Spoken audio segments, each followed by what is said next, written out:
ওম শান্তি। ব্রহ্মাকুমারীজ সংস্থা নিয়ে অনেকের মনেই কিন্তু নানা রকম প্রশ্ন রয়েছে। তো চলুন আজ আমরা সেই সব প্রশ্নের উত্তর খোঁজার একটা চেষ্টা করি আর এক এক করে প্রতিটি বিষয় সহজভাবে জেনে নিই। ব্রহ্মাকুমারীজ সংস্থা নিয়ে অনেক সময় অনেক রকম ভুল ধারণা বা নেতিবাচক কথা শোনা যায়। আমাদের আজকের এই আলোচনার উদ্দেশ্য হল সেই প্রতিটা প্রশ্নকে এক এক করে সামনে নিয়ে আসা আর বিষয়গুলো স্পষ্টভাবে তুলে ধরে একটা পরিষ্কার চিত্র তৈরি করা। আচ্ছা, তাহলে চলুন সবার আগে আমরা সংস্থার সবচেয়ে পরিচিত কিছু অনুশীলন আর তার পেছনের প্রতীকী অর্থগুলো বোঝার চেষ্টা করি। যে প্রশ্নটা সবচেয়ে বেশি আসে সেটা হলো ওম শান্তি অভিবাদনটি নিয়ে। সাধারণত এই কথাটা তো আমরা কারো দেহত্যাগের পর ব্যবহার করি, তাই না? তাহলে ব্রহ্মাকুমারীজ কেন একে অপরের সাথে দেখা হলে এই কথাটি বলেন? এর উত্তর পেতে হলে আমাদের প্রথমে ওম শব্দটিকে ভাঙতে হবে। দেখুন, ওম আসলে তিনটি অক্ষর নিয়ে তৈরি, অ, উ এবং ম। এখানে অ হলেন সৃষ্টিকর্তা ব্রহ্মা, উ হলেন পালনকর্তা বিষ্ণু, আর ম হলেন সংহারকর্তা মহেশ বা শঙ্কর। আর এই তিন দিব্য শক্তিরও যিনি সৃষ্টিকর্তা, তিনি হলেন পরম পিতা শিব। আর এরপর আসছে শান্তি শব্দটি। এখানে শান্তি বলতে কিন্তু মৃত্যুর পরের নিস্তব্ধতাকে বোঝানো হচ্ছে না, একদমই না। বরং এই শান্তি হল সেই গভীর অভ্যন্তরীণ শান্তি যা আমরা আমাদের 5টি ইন্দ্রিয়কে জয় করে বা নিজের নিয়ন্ত্রণে এনে অর্জন করি। এটা হল আত্মার আসল শান্তি। বেশ, এবার পরের প্রশ্নে আসা যাক। এটাও খুব সাধারণ একটা প্রশ্ন।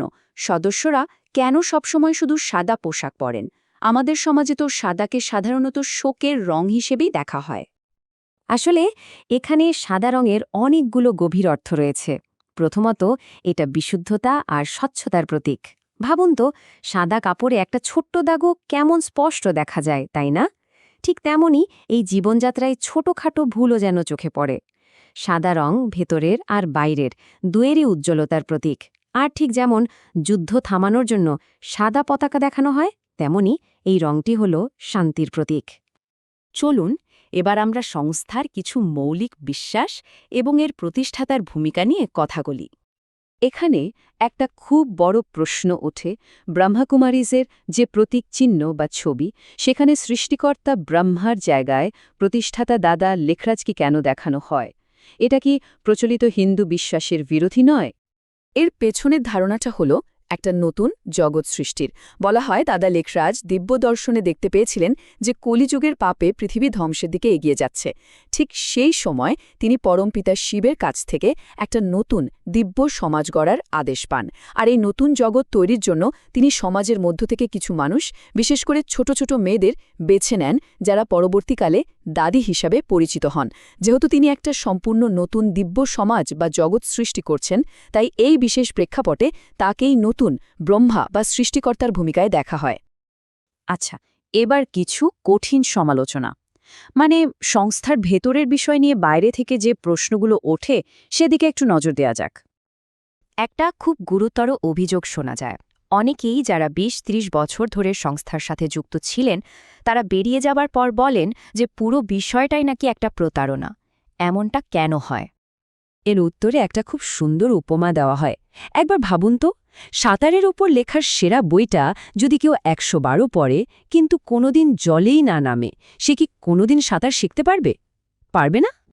ঠিক সেভাবেই বলা হয়, আধ্যাত্মিক পথে জ্ঞান অর্জন করা মানে বই পড়ার মতো বিষয়টা একটা দিক, কিন্তু সেই জ্ঞানকে নিজের জীবনে কাজে লাগানো বা অনুশীলন করাটা, সেটা সম্পূর্ণ অন্য একটা দিক। যারা কেবল জ্ঞান অর্জন করে কিন্তু সেই পথে চলে না, তারা সেই গভীর আধ্যাত্মিক অভিজ্ঞতাটা পায় না। আর হয়তো এ কারণেই পরে বাইরে গিয়ে তারা এর সমালোচনা করে। আরও একটা গুরুত্বপূর্ণ অভিযোগ হল, নতুন যে বোনেরা সংস্থায় যোগ দেন তাদের নাকি সিনিয়ররা একরকম বন্দি করে বা দমিয়ে রাখেন। এই কথাটা কতটা সত্যি? এখানে দুটো দৃষ্টিভঙ্গি রয়েছে।